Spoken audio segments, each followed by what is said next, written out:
మా latest videos కోసం మా ఈ తెలుగు న్యూస్ ఛానల్ సబ్స్క్రైబ్ చేసి గంట సింబల్ యాక్టివేట్ చేసుకోండి. పోతులూరి వీర బ్రహ్మేంద్ర స్వామి వారు భవిష్యత్తులో జరగబోయే కొన్ని విషయాలను ముందుగానే గ్రహించి వాటిని చెప్పటం జరిగింది. బ్రహ్మంగారు చెప్పినట్టుగానే చాలా విషయాలు ఇప్పటికే జరిగాయి, ఇకపై కూడా జరుగుతాయి. అయితే ఈ 2025 తెలుగు సంవత్సరం ఉగాది తర్వాత నుండి ఊహించలేని సంఘటనలు ఎన్నో జరుగుతాయని బ్రహ్మంగారు కాలజ్ఞానంలో చెప్పారు. మరి ఈ విశ్వవసునామ సంవత్సరంలో ఏ వింత సంఘటనలు జరగబోతూ ఉన్నాయి అనే విషయాన్ని ఇప్పుడు ఈ వీడియోలో వివరంగా తెలుసుకుందాం. ఫ్రెండ్స్, ఈ వీడియోని తప్పకుండా లైక్ చేసి స్కిప్ చేయకుండా చివరి వరకు చూడండి. వీడియోలోకి వెళ్లే ముందు కామెంట్ బాక్స్లో జై శ్రీరామ్ అని కామెంట్ చేయండి. ఈ కొత్త సంవత్సరం ఉగాది తర్వాత నుండి ప్రపంచ దేశాల్లో కల్లోలం మొదలవుతుందని కాలజ్ఞానంలో ఉంది. దేశాల మధ్య యుద్ధాల కారణంగా బంగారం ధరలు పెరిగిపోతాయి. కాసు బంగారం 1,00,000 రూపాయలు దాటుతుందని బ్రహ్మంగారు తన కాలజ్ఞానంలో వివరించారు. ధరలు పెరగటం వలన మధ్యతరగతి ప్రజలు విలవిలలాడిపోతారు. కూరగాయల ధరలు కూడా విపరీతంగా పెరిగిపోతాయి. అవి కొనలేని పేదవాళ్ళు ఆకలితో చనిపోతారని, ఆకలి చావులు పెరుగుతాయని బ్రహ్మంగారు తన కాలజ్ఞానంలో రాశారు. అలాగే ఈ విశ్వవసునామ సంవత్సరంలో విపరీతమైన ఎండలు ఏర్పడతాయని, నీళ్ల సమస్యలు ఏర్పడతాయని బ్రహ్మంగారు చెప్పారు. కొన్ని గ్రామాల్లో ఉండే ప్రజలు చుక్క నీరు కోసం ఎన్నో అవస్థలు పడాల్సి వస్తుంది. అలాగే ఈ ఉగాది తర్వాత ఆంధ్ర రాష్ట్రంలో మత కల్లోలాలు పెరిగిపోతూ ఉంటాయి. మతోన్మాదులు పెరిగిపోతూ ఉంటారు. మత కల్లోలాల వలన పెద్ద గొడవలు జరుగుతాయి అని బ్రహ్మంగారు చెప్పారు. కనుక అందరూ కూడా జాగ్రత్తగా ఉండండి. మత ద్వేషాలు రెచ్చగొట్టే వారికి దూరంగా ఉండండి. అంతేకాదు 2025 ఉగాది తర్వాత పంది కడుపున ఏనుగు పిల్ల పుట్టెను, మేకపోతు ఒకటి 5 తలలతో జన్మించెను, రక్తపు వాన కురిసెను, పట్టపగలే చుక్కలు కనిపించెను అని బ్రహ్మంగారు కాలజ్ఞానంలో చెప్పారు. అంటే పంది కడుపులో ఏనుగు పిల్ల పుడుతుంది, అదేవిధంగా ఒక మేక 5 తలలతో పుడుతుందని బ్రహ్మంగారు చెప్పారు. సంవత్సరంలో వచ్చే ఆషాఢ మాసంలో ఎన్నో వింతలు జరగబోతూ ఉన్నాయి. ఉన్నట్టుండి సముద్రం ముందుకు వస్తుంది, రాత్రికి రాత్రే తీర ప్రాంతం మునిగిపోతుందని బ్రహ్మంగారు కాలజ్ఞానంలో చెప్పారు. అలాగే ఒక పెద్ద సభ జరుగుతూ ఉండగా ఒక కాకి వచ్చి అందరూ చూస్తూ ఉండగా ఆత్మహత్య చేసుకుంటుంది అని కాలజ్ఞానంలో ఉంది. ఎప్పుడైతే ఈ సంఘటన జరుగుతుందో ఆ తర్వాత నుండి దేశంలో వాతావరణంలో అనుకోని మార్పులు వస్తాయని బ్రహ్మంగారు చెప్పారు. ఇక ఆగస్టు నెల నుండి మన దేశంలో సంక్షోభం ఏర్పడుతుంది. భూమిపైన తుఫాన్లు విరుచుకు పడతాయి. భారీగా ప్రాణ నష్టం జరుగుతుంది. అలాగే దేవాలయాల్లో ఉండే దేవుని విగ్రహాలు ఉన్నట్టుండి మాయమైపోతూ ఉంటాయట. ఇక ఇలా చెప్పుకుంటూ పోతే మదురైలో కొలువై ఉన్న మీనాక్షి అమ్మవారు తన భక్తులతో మాట్లాడుతుందట. శ్రీశైల మల్లన్న స్వామి వారు శ్రీశైలాన్ని విడిచి వింధ్యా పర్వతాలకు వెళ్ళిపోతారట. తిరుమల వెంకన్న స్వామి వారి కుడి భుజం సడన్గా అదురుతుంది. ఈ సంఘటనను చూసిన భక్తులకు ఎంతో అదృష్టం వరిస్తుంది. ముఖ్యంగా ఈ విశ్వవసునామ సంవత్సరంలో మన భారతదేశానికి తూర్పు సముద్రంలో సుడిగాలి పుట్టి అది ఉప్పెనగా మారుతుందని, తూర్పు ప్రాంతాలన్నీ అతలాకుతలమైపోతాయని, భారీగా ప్రాణ నష్టం జరుగుతుందని బ్రహ్మంగారు చెప్పారు.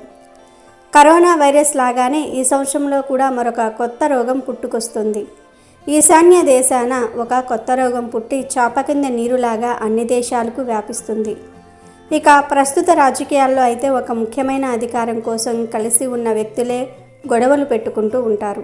కానీ రానున్న రోజుల్లో తిరుపతి వెంకటేశ్వర స్వామి వారి ఆలయంలోనికి మొసళ్ళు ప్రవేశించి 3 రోజుల పాటు పూజలు లేక తలుపులు మూసివేసి ఉంటాయని బ్రహ్మంగారు కాలజ్ఞానంలో రాసి ఉంది. అలాగే శ్రీ వెంకటేశ్వర స్వామి వారి సంపాదనను గుర్తు తెలియని కొంతమంది దొంగలు అపహరించుకొని పోతారని బ్రహ్మంగారు చెప్పారు.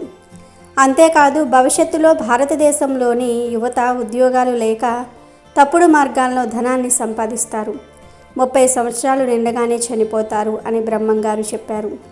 ఆత్మహత్యలు, హత్యలు విపరీతంగా పెరిగిపోతాయని కాలజ్ఞానంలో ఉంది. అలాగే ఆకాశంలో రంగులు మారటము, పిడుగులు పడి జనం చనిపోవటం ఇలాంటి సంఘటనలు ఎన్నో చోటు చేసుకుంటూ ఉంటాయి. ఇక ఈ సంవత్సరం జూలై నెల నుండే విపరీతంగా కుండపోత వర్షాలు కురుస్తాయి. ఈ వర్షాల వల్ల పంట నష్టాలు, ఆస్తి నష్టాలు, అలాగే ప్రాణ నష్టాలు జరగవచ్చు. బియ్యం ధరలు ఆకాశాన్ని అంటుతాయి. అలాగే ఒక గ్రామంలో ఉన్న శివాలయంలో శివుని కంట నుండి నీరు కారుతుందని బ్రహ్మంగారు కాలజ్ఞానంలో చెప్పారు. అది ఏ గ్రామం అనేది ఎగ్జాక్ట్గా తెలియదు.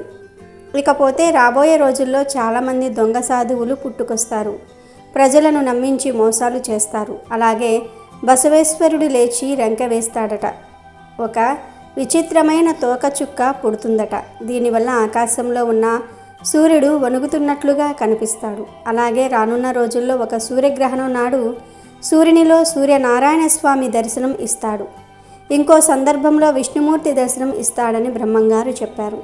బ్రహ్మంగారి మఠానికి ఈశాన్య దిశలో ఒక మహిళ గర్భం దాలుస్తుంది. ఆ గర్భం పగిలి ఒక బిడ్డ పుడుతుంది. ఆ సమయంలో ఆకాశం నుండి పిడుగులు పడి అక్కడి ప్రజలు మరణిస్తారు. అలాగే బెజవాడలో ఉన్న కనకదుర్గమ్మ ముక్కు పుడకను కృష్ణానది తాకుతుందని బ్రహ్మంగారు చెప్పారు. ఇది గనుక జరిగితే ఖచ్చితంగా పెద్ద ప్రళయమే ఏర్పడుతుంది. అలానే రానున్న రోజుల్లో ఒక 12 రోజుల వరకు గోదావరిలో చుక్క నీరు కనిపించకుండా పోతుంది. 13వ రోజున భయంకరమైన వరదలు ఏర్పడతాయి.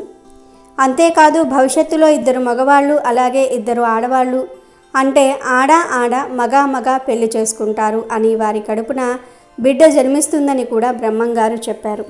ఇప్పుడు రోజుల్లో చాలా కంట్రీస్లో మనం చూస్తూనే ఉన్నాము, సేమ్ సెక్స్ మ్యారేజెస్ లీగల్ అయిపోయాయి. మగవారు ఆడవారు పెళ్ళిళ్ళు చేసుకుంటూ ఉన్నారు. అంతేకాదు లింగ మార్పిడి చేసుకున్న వారు సేమ్ సెక్స్ మ్యారేజ్ చేసుకుంటే వారికి పిల్లలు కూడా పుడతారు. అంటే బ్రహ్మంగారు చెప్పిందే జరిగిందని అర్థం చేసుకోవచ్చు. అంతేకాదు ప్రజలు మన దేశ సాంప్రదాయాలను వదిలి ఇతర దేశాల సాంప్రదాయాలను అనుసరిస్తారు. హత్యలకు, రేపులకు సినిమాలు ఇన్స్పిరేషన్గా ఉంటాయి. సోషల్ మీడియాలో ఫేమస్ అవ్వడానికి ఎంతైనా సరే తెగిస్తూ ఉంటారు. ఈ సంవత్సరంలో కిరాతకులకు వెంటనే శిక్ష పడదు. మనుషుల మనస్తత్వాలు నీచ స్థితికి దిగజారిపోతూ ఉంటాయి. క్రూరంగా మారిపోతారు. ఇంకా ఈ సంవత్సరంలో చట్టాలు, న్యాయస్థానాలు క్రూరులకు భయాన్ని కలిగించవు. మన చట్టాలు మోసాలు చేసేవారిని, హత్యలు చేసేవారిని ఏమీ చేయలేకుండా మారిపోతూ ఉంటాయి.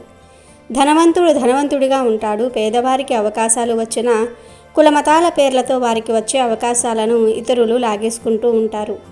ఈ సంవత్సరంలో కష్టపడి పనిచేసే వారికన్నా హాయిగా కాలక్షేపం చేసి నష్టాలను తెచ్చిపెట్టే వారికి విలువ పెరుగుతుంది. భూ ధరలు విపరీతంగా పెరిగిపోతాయి. భూ కబ్జాలు, డబుల్ రిజిస్ట్రేషన్స్ మరింత పెరిగిపోతూ ఉంటాయి. ఆస్తుల కోసం సొంత వారిని కోర్టులకు లాగుతూ ఉంటారు. అలాగే కృష్ణానది మధ్యలో ఒక బంగారపు రథం పుడుతుంది. ఎవరైతే ఆ రథాన్ని చూస్తారో దాని కాంతి వల్ల వారి కళ్ళు కనిపించకుండా పోతాయని బ్రహ్మంగారు చెప్పారు. అలాగే కంచి కామాక్షమ్మ విగ్రహం నుంచి రక్తం కారుతుందని బ్రహ్మంగారు తెలిపారు. ఆయన చెప్పినట్టుగానే కొన్ని జరిగాయి, ఇంకా కొన్ని జరుగుతున్నాయి. భవిష్యత్తులో కూడా జరిగే అవకాశాలు ఉన్నాయి. అలాగే రానున్న రోజుల్లో అర్ధరాత్రి సమయంలో సూర్యుడు కనిపిస్తాడని బ్రహ్మంగారు కాలజ్ఞానంలో వివరించారు. ముఖ్యంగా ఈ 2025 సంవత్సరంలో చిన్న వయసు పిల్లలు ఎక్కువగా చనిపోతారు. చిన్న వయసులోనే గుండెపోటుతో మరణిస్తారు. అక్రమ సంబంధాలు విపరీతంగా పెరిగిపోతాయి. ఇవి హత్యలకు దారితీస్తాయి. అలాగే రానున్న రోజుల్లో మద్రాసులోని ఒక చిన్న గ్రామంలో 7 సంవత్సరాల ఒక బ్రాహ్మణ బాలికకు 4 చేతులతో అలాగే 3 కాళ్లతో నెత్తిన కొమ్ముతో ఒక మగ శిశువు జన్మిస్తాడు. ఆ మగ శిశువు 22 రోజులు జీవించి 23వ రోజున మరణిస్తాడు. అలాగే ఒక శక్తివంతమైన అమావాస్య రోజున ఉదయగిరి పర్వతము మీద శ్రీ మహావిష్ణువు దర్శనం ఇస్తాడు. విష్ణుమూర్తి సుదర్శన చక్రాన్ని చూసిన ప్రజలందరూ కూడా ఆ రోజును చంద్రగ్రహణం అని భ్రమపడతారని బ్రహ్మంగారు చెప్పారు. అలాగే ఉదయగిరి పర్వతం మీద సంజీవిని దొరుకుతుందట. ఈ సంజీవిని కనుక దొరికితే చనిపోయే వారిని కూడా బ్రతికించవచ్చు. వైశాఖ అమావాస్య రోజున విచిత్ర వ్యాధులతో అనేక మంది హతమవుతూ ఉంటారు. అలాగే ఒక మాఘ పౌర్ణమి రోజున ఒక్కసారిగా ఉన్నట్టుండి 7 కోట్ల మంది ప్రజలు దుర్మరణం పాలవుతూ ఉంటారు. కులాంతర వివాహాలు సర్వసామాన్యమైపోతూ ఉంటాయి. అలాగే రాబోయే రోజులలో భయంకరమైన భూకంపాలతో అద్దంకి నేల మట్టమవుతుంది. అలాగే 2040వ సంవత్సరంలో ఒక 40 రోజుల పాటు కాశీలో ఉన్న గంగా నదిలో చుక్క నీరు కూడా లేకుండా ఉంటుంది.